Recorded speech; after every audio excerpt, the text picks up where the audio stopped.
그리스도 역사 제 마지막 12강은 프로테스탄트는 어떻게 탄생을 했는가 진행해 보도록 하겠습니다. 영국으로 한번 가보죠. 16세기 중반에 대륙에서는 마틴 루터에 의한 종교개혁 혁명이 막 일어나고 있던 그 시점에 잉글랜드에서는 헨리 8세가 제외하고 있었죠. 그때 우리한테 잘 알려진 이 사람의 이혼 문제를 가지고 캐톨릭과 척을 졌다. 그래서 종교개혁이 일어났다라고 우리가 아실 거예요. 근데 그 이혼 문제가 뭐였냐면 왕비 카타리나, 바로 이 사람은 아라곤의 공주 출신인데요. 이제 후계자 문제가 사실 많이 걸려 있었죠. 근데 뭐 어쨌든 우리가 알고 있는 거에 의하면 이혼하고 싶은데 교황이 허락을 하지 않아준다. 그래서 결국은 교황과 척을 쥐고 독자적인 교회로 탄생을 했다. 이렇게 이제 알려져 있죠. 뭐 그런 것도 충분히 이유가 되고요. 이혼은 사실 불가했어요. 당시에도 어려웠고요. 왜냐하면 왕비 카타리나가 아라곤 공주였기 때문에 일종의 정략 결혼을 한 상대여서 만약에 이혼을 하게 되고 카타리나가 아라곤으로 돌아가게 되면 결국은 에스파냐와 전쟁을 할 수밖에 없는 그런 상황이 되거든요. 뭐 여러 가지 좀 어려운 환경에 있었던 거죠. 근데 결국은 헨리 8세는 이혼보다는 결혼 취소를 선택을 합니다. 왜냐하면 이 카타리나가 원래 형이랑 결혼을 했었거든요. 그랬다가 어린 나이에, 그러니까 형이 죽고 어린 나이에 헨리 8세 결혼했기 때문에 이건 잘못된 결혼이다. 왜냐하면 자기는 형수랑 결혼한 거니까 이건 잘못된 거다라고 하는 주장에서 그러니까 이혼 무효를 제기하고 교황으로부터 허락을 받고자 요청을 했으나 교황이 허락하지 않았죠. 또 교황 입장에서도 허락할 수가 없었어요. 그 아라곤의 관계에도 있었기 때문에. 그래서 헨리 8세는 이 국교회라는 것을 만들고요. 본인이 잉글랜드 교회의 수장이 되고자 하는 수장령이라는 걸 내립니다. 그럼으로써 교황 대신에 본인이 잉글랜드라고 하는 땅의 수장이 되는 교회를 세우게 되죠. 그리고 시녀 앤 블린과 결혼하고 나중에 이렇게 이어지는 시대가 발생을 하는데, 그 헨리 8세 입장에서 보면 각 주교들이 돈을 걷어서 로마로 보내잖아요. 그게 사실 많이 탐났던 것 같아요. 교황청에 대한 금전 납부 금지, 이것을 맨 먼저 추진하죠. 이게 상당한 국민이 지지를 얻습니다. 그러잖아도 가난한 나라인데 그 가난한 나라에서 많은 돈을 걷어서 교황한테 보내니까 상당히 마음에 안 들었던 거죠. 그리고 두 번째는 수도원 한 500개 정도를 해산을 합니다. 그리고 그곳에 있었던 많은 보물과 토지, 재산을 몰수하게 되고요. 그리고 토지들을 귀족들한테 팔아가지고 돈을 챙깁니다. 그러고 나서 카타리나와의 결혼 무효 선언, 그리고 앤 블린과 결혼 승인을 스스로 하죠. 본인 교회 수장이니까. 그리고 나서 교회는 국가에 종속되는 개념으로 했던 거죠. 어쨌든 그 전까지 교회는 국가에 종속되지 않았기 때문이죠. 교황에 종속된 거지 국가에 종속된 게 아니었는데, 이때부터 잉글랜드에 있는 모든 교회와 수도원은 국가에 종속되는 것으로 만들게 되죠. 그리고 이 잉글랜드 국교회는 성직자들의 결혼 생활을 인정을 하게 되고 예배에서 라틴어가 아닌 영어를 사용하게 됩니다. 근데 그 잉글랜드가 국교개혁을 함으로써 최대 수혜자가 있는데요. 바로 헨리 8세의 딸이었던 엘리자베스 1세입니다. 헨리 8세가 수도원을 해산하고 아일랜드를 점령하고 그곳에서 한 300개 수도원을 해산하거든요. 토탈 한 800개 정도의 수도원을 해산함으로써 만들어졌던 막대한 돈을 어디다 썼냐면 해군을 창설합니다. 그리고 그 해군을 엘리자베스 1세한테 물려주죠. 그 해군이 나중에 에스파냐의 펠리페 2세가 동원했던 아르마다를 격파를 하게 됩니다. 그로부터 결국 패권이 에스파냐에서 잉글랜드로 넘어가게 되고요. 그리고 또 그 자금이 또 이 스코틀랜드까지 병합하게 되는 원동력이 되죠. 결국 후대에 지나가면 동인도 회사를 설립하게 되고 19세기에 이르면 해가 지지 않은 나라를 만들 수 있는 가장 중요한 계기가 바로 헨리 8세의 수장령, 또 종교개혁이라고 할 수 있겠습니다. 또 하나의 개혁 전동이 생기죠. 바로 쭈리히의 츠빙글이라고 하는 사람입니다. 이 사람도 수도사였는데 1516년부터 성직자의 비행을 고발하는 설교를 합니다. 그러다가 1523년에는 쭈리히 전례 개혁을 이끌고요. 자기가 인도하는 교회에서 그림 및 조각, 그리고 오르간을 철거합니다. 성서를 교육을 해요. 그 전까지 성서라는 것은 아무도 읽지 않았어요. 사제나 수도사들만 스스로의 어떤 판단 기준을 가지고 설교 내지는 해석을 했을 뿐 일반 민중들은 성서를 읽지 않았거든요. 근데 이때부터 이 쯔빙글리부터 성서를 하나하나 자세히 교육시키게 되고요. 많은 성직자가 결혼을 합니다. 그러니까 교리의 권위는 오로지 성서에 있다고 주장을 하고요. 캐톨릭 교회의 중요한 교리 중에 하나였던 연옥은 성서에 근거가 없으므로 죽은 자에 대한 기도는 의미가 없다라고 합니다. 성찬례를 개선을 하는데 성찬례는 희생제사가 아니며 오로지 주님의 은총이 인간을 의롭게 한다. 은총론이 있었죠. 아우구스티누스 수도사가 4세기경에 만들었던 이 은총론이 이때부터 등장을 하게 되는 겁니다. 빵과 포도주에 그리스도의 몸과 피가 실제하지 않는다라는 것들을 말을 하죠. 근데 이 사람은 새로운 어떤 교회를 만들진 않았습니다. 일종의 이제 개톨릭의 개혁파라고 할 수 있겠죠. 진짜의 개혁파는 칼뱅이라고 할 수 있죠. 바로 또 하나의 프로테스탄트 장 칼뱅이 등장을 합니다. 이 사람은 제네바에서 독자적인 교회를 이제 설립을 하죠. 원래는 파리 출생인데 그곳에서 가톨릭 교회 개혁 운동에 참여를 했다가 제네바의 요청에 의해서 그곳으로 가게 되고요. 그곳에서 아주 독특한 교회 정부를 설립을 합니다. 그래서 그곳에서 오늘날 장로교에서 유지하는 4가지 교직에 대한 조례를 제정합니다. 그래서 칼뱅부터 시작한 장로교가 이때부터 등장을 합니다. 그러니까 4명의, 그러니까 4가지 교직이 있죠. 설교와 성사를 행하는 목회자, 믿음으로 신자를 가르치는 교사, 건징을 제공하는 장로 또는 원로, 그리고 가난한 자와 가난한 자들을 보살피는 집사, 헬라어로는 디아도코스, 도와주는 사람, 이런 개념의 집사. 그러니까 4명의 교직이 이때부터 등장을 하게 됩니다. 칼뱅은 요 4가지를 주장을 하는데 성서에 고유 관한이 있다. 구원을 얻는 데 있어서 인간은 무력하다. 자유의지가 없다. 이런 뜻이죠. 단식이나 보석도 의미가 없고 은총으로부터 인간의 타락도 하나님의 예정에 의한 것이다.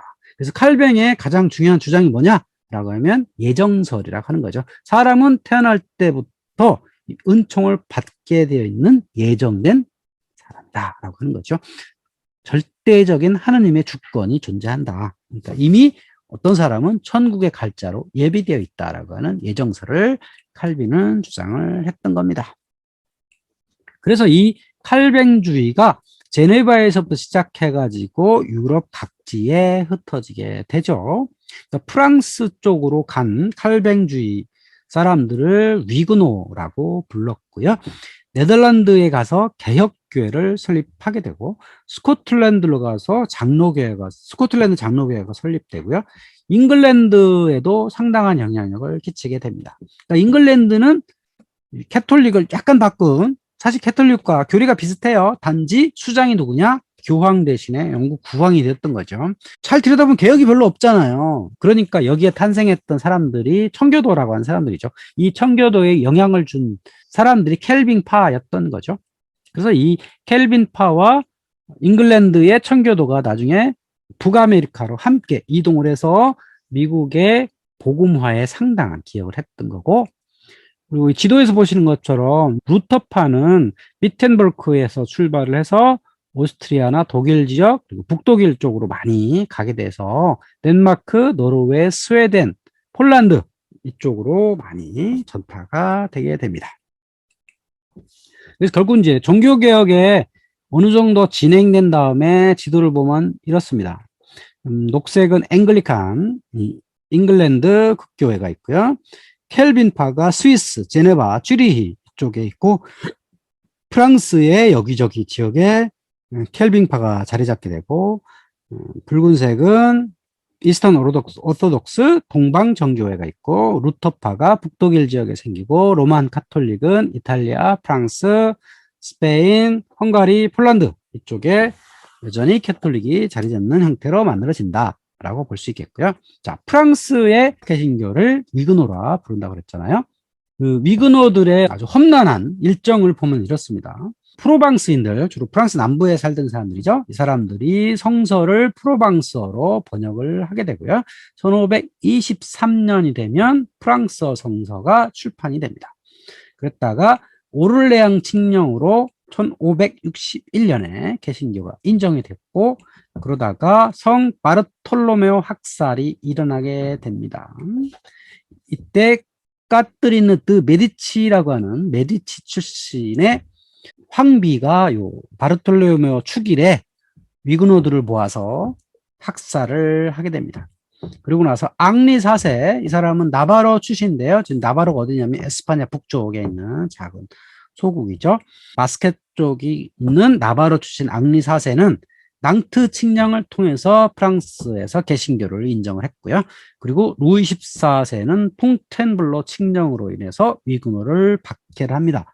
그러다 보니까 여기에 살던 많은 위그노들이 네덜란드 내지는 해외 식민지로 다수 이주를 하게 됩니다. 그러니까 위그노들이 갖고 있던 경제력에 많은 위축이 되게 되고, 위그노들이 상공인들이 많았기 때문에 이후에 경제적 몰락에 상당한 기여를 하게 되죠. 결국은 종교박해를 하면 할수록 그 나라는 경제가 어려워졌다. 공통점이 있습니다. 자, 그러면 이렇게 알프스 이북 지역에서 많은 개혁파들이 등장을 해서 아주 혼란스럽게 하는데, 가톨릭은 가만히 있었냐? 그렇지 않았겠죠. 가톨릭 교회도 반격을 하게 되는데요. 반종교개혁이라고도 해요. 그중에 대표적인 사람들이 예수회라고 하는 조직입니다. 이냐시오 데 로욜라라고 하는 스페인 사람이 예수회란 조직을 만드는데요. 프로테스탄트에 대항하는 교황의 군대로 육성하겠다라고 해서, 이 로욜라는 주로 많이 배운 사람이었어요. 그러다 보니까 주로 지식인들을 모아가지고 예수회를 설립을 했고, 이 가톨릭 교회의 수호자로서 자초하고 여러 활동을 하게 되고, 군대처럼 조직을 만듭니다. 그리고 이 사람들의 가장 큰 역할이 뭐였냐면 해외 선교에 힘썼어요. 굳이 유럽 내부에서 치고받고 살 게 아니라 비어있는 신대륙으로 진출해가지고 이곳을 선교하자라고 하는 생각에서 해외 선교에 힘쓰는데, 중남미에 지금 캐톨릭이 많잖아요. 그 이유가 이 예수회의 아주 혁혁한 선교 활동에 있습니다. 지금 266대 교황이 프란치스코잖아요. 이분도 예수회 소속이에요. 그리고 최초의 라틴 아메리카 출신 교황이 된 것도 이 예수회로부터 출발했다고 할 수 있겠죠. 그리고 동아시아 선교에도 힘쓰는데, 그때 만들어진 게 포르투갈령 마카오였고, 일본에도 천주교회가 탄생을 합니다. 그리고 그때 찾아왔던 선교사 중에 한 명이 마테오 리치라고 한 사람인데, 이 사람이 천주실이라는 것을 편찬을 하면서 여기에 많은 용어들을 만들게 되죠. 그래서 천주교에서는 한자를 많이 쓰잖아요. 말하면 천주교라고 하는 한자니까, 뭐 전례, 칠성사 이런 거 전부 한자잖아요. 이 사람이 요 마테오 리치가 정의한 한자에 의해서 쓰이게 되었다. 그리스도교에서 기리사독이란 것도 마테오 리치가 하게 됐고요. 우리나라 대학 중에 서강대학교도 이런 예수회 소속 대학이라고 할 수 있겠습니다. 여기 로마에 가면 제수이트 교회라고 있어요. 그래서 로욜라가 최초에는 이베리아 반도 시작을 했다가 나중에 로마에서 주요 활동을 합니다. 지금은 예수의 본부가 여기 제수이트 교회에 있죠. 1527년에 로마 대학들이 있었잖아요. 그 이후에 로마 교황이 미켈란젤로한테 의뢰해가지고 요 최후의 심판 그림을 그리게 해요. 이게 바로 1536년부터 1541년 사이에 그려진 거기 때문에, 이게 어떤 의도냐? 바로 이 북방 지역에 있었던 개혁파들에 대한 어떤 경고의 의미로 충분히 읽힐 수 있죠. 여기 그림에 보면 그리스도의 순환, 천상의 성모와 그리스도, 하늘로에 오는 영혼, 심판에 나팔을 든 일곱 대천사, 지옥으로 떨어지는 이들. 그러니까 이 그림에 의하면 이 로마 교황을 중심으로 12사도가 있는 이 천상에 있는 이 모습 딱 있잖아요. 이것을 너희들이 따르지 않으면 바로 저기 지옥으로 떨어지는 이들이 될 것이다 라고 하는 교황 나름대로의 어떤 의지를 이 그림에 표현했다라고 보면 틀리지 않을 것 같습니다. 그러니까 요 시기를 보면 딱 그때예요. 로마 교황도 가만히 있었겠죠. 그래서 가톨릭 교회가 반격을 하는데 1563년에 트리엔트 공의회를 엽니다. 그럼으로써 그 가톨릭 내에서의 교리를 재확인하는 기회를 삼죠.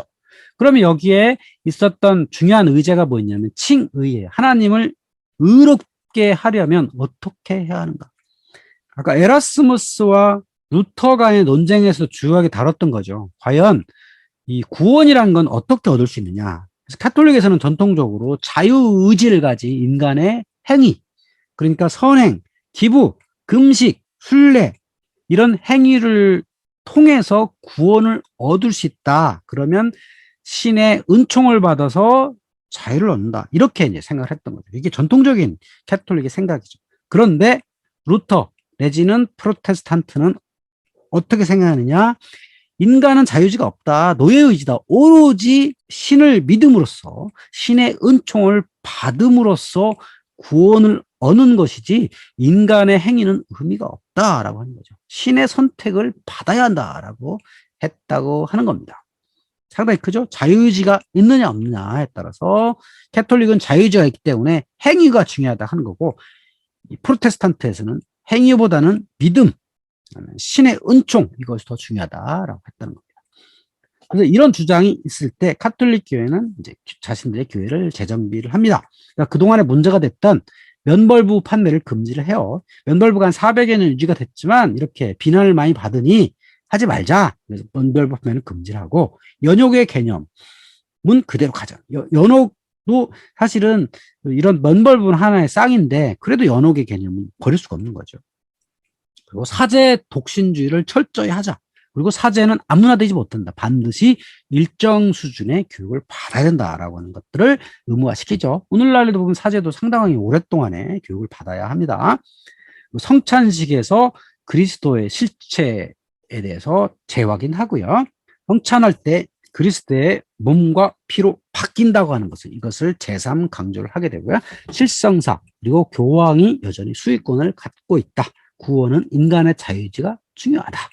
그리고 이런 것들은 다 성서에 근거가 있다라고 여러 가지를 근거를 들어서 조목조목 주장을 하죠. 그러니까 가톨릭이 성서에 기반하지 않고 있다라고 하는 이 프로테스탄트의 주장도 옳은 것은 아니라는 거죠. 여기도 가톨릭도 충분히 성서에 기반해서 여러 주장을 하고 있기 때문이다라고 말할 수 있겠죠. 그 이후에 결국 16세기는 이렇게 진행합니다. 그런데 결국 불행한 사태가 발생을 하게 되는데요. 왜 발생을 하냐면 각 국가들이 종교를 선택하기 때문이죠. 그러니까 프랑스에서는 낭트 칙령, 그다음에 성 바탈레메 학살, 뭐 퐁테블로 칙령, 계속 왔다 갔다 하잖아요. 그러면서 위구노들을 살려줬다 풀었다 여러 가지 해서 내부적으로 문제를 이제 뭐 무마도 하게 되고 그 안에서 소수파들은 떠나고 이런 일이 있었는데, 독일 지역은 하나의 국가가 없었단 말이에요. 그리고 여러 공국들로 나눠져 있었기 때문에 각 공국의 영주들은 자신이 원하는 종교를 선택을 한 거예요. 나는 루터파다, 나는 켈빈파다, 나는 캐톨릭이다 라고 결정을 하다 보니 여기서 여러 가지 알력들이 생기게 된 거죠. 이 과정을 보면 이래요. 1412년에 얀 후스가 보헤미아어로 설교와 번역을 합니다. 오늘날 체코 프라하에서. 그리고 1518년에는 루터의 비텐베르크 반박문이 있었고 1555년은 아우크스부르크 종교회의가 있었습니다. 그리고 오를랑 칙령 개신교 인정했고 프랑스 바르톨로메 학살을 1570이 있었는데, 자, 문제는 1618년에 보헤미아에서요. 그러니까 보헤미아 지역은 아까 체코어 권역인데 여기에 상층부에는 독일어가 사실 지배 언어고 보헤미아어는 민중들이 쓰는 어떻게 보면 그 구어예요. 그러니까 여기서 문제가 발생을 한 거예요.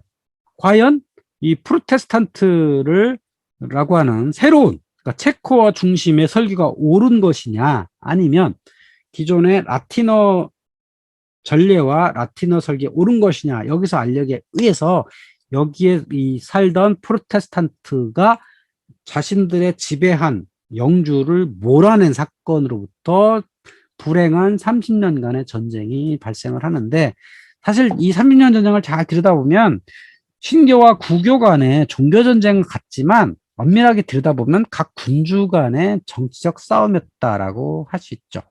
그러니까 프랑스는 일찌감치 그런 싸움이 끝나가지고 하나의 국가가 만들어졌지만 독일 지역에서는 그런 일들이 없었단 말이에요. 여러 공국들은 나눠져 있었기 때문에 종교를 기화로 서로 제국 쟁탈전이 벌어지게 된 겁니다. 이 30년 전쟁에는 에스파냐도 끼어들고 잉글랜드도 끼어들고 프랑스도 끼어들고 스웨덴도 끼어들고 주변국들이 다 여기에 서로 주고받고 하면서 적군과 아군이 구분이 안 돼요. 그러니까 캐톨릭끼리 싸우기도 하고 프로테스탄트끼리 싸우기도 하고 뭐 이런 일들이 30년 동안 이뤄졌던 거죠. 그럼 결국은 그 전쟁의 결과 어떤 일이 있었냐? 인구의 거의 절반이 사망을 하게 되고 제후 영주 기사계급들이 많이 사라집니다. 자, 이렇게 되면 기사계급이 많이 사라지면 어떻게 되죠? 어떤 특정 영주 중심으로 뭉치게 될 수밖에 없죠. 그래서 오랜 분리 문화가 독일 제국으로 탄생하게 된 계기가 되었다고 하는 거죠. 유럽 국가 형성 과정을 보면 가장 먼저 프랑스 왕국이 됐다 그랬잖아요. 그러니까 십자군 원정에서 기사와 영주들이 돌아오지 못했기 때문에 그 부르봉 왕가가 정권을 탈취할 수 있는 기회가 된 거고 15세기 이후에는 이 무어인들을 쫓아냄으로 인해서 그 땅에 포르투갈과 에스파냐, 카스티아와 아라곤이 등장을 하게 된 거고 독일 지역은 30년 전쟁을 통해서 강력한 힘을 가졌던 기사와 영주들이 사라짐으로써 또 하나의 국가가 만들어지는 계기가 되었다고 하는 겁니다. 자, 그러면 30년 전쟁이 끝난 이후에 유럽의 모습은 어떻게 되었느냐?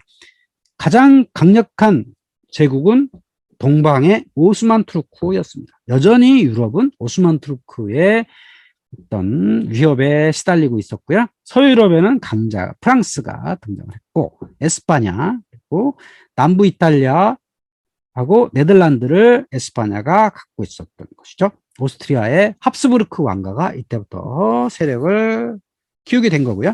30년 전의 결과 가장 큰 수혜를 입은 사람들이 합스부르크를 할 수 있겠죠. 잉글랜드 왕국이 아일랜드까지 점령해가지고 상당히 거대한 세력권을 차지하게 된 거고요. 오늘날의 유럽 종교의 분포를 보면요. 서기 1054년에는 거의 캐톨릭이 전부고 캐톨릭과 정교회 이렇게 둘로 크게 나눠져 있다면 오른쪽에 지도를 보면 이탈리아와 프랑스, 남부 독일 이쪽에는 캐톨릭의 영향이 상당히 크고 북부 독일과 스웨덴, 노르웨이, 핀란드, 라트비아, 에스토니아, 잉글랜드 이쪽이 개신교 영향권으로 이렇게 변해왔다.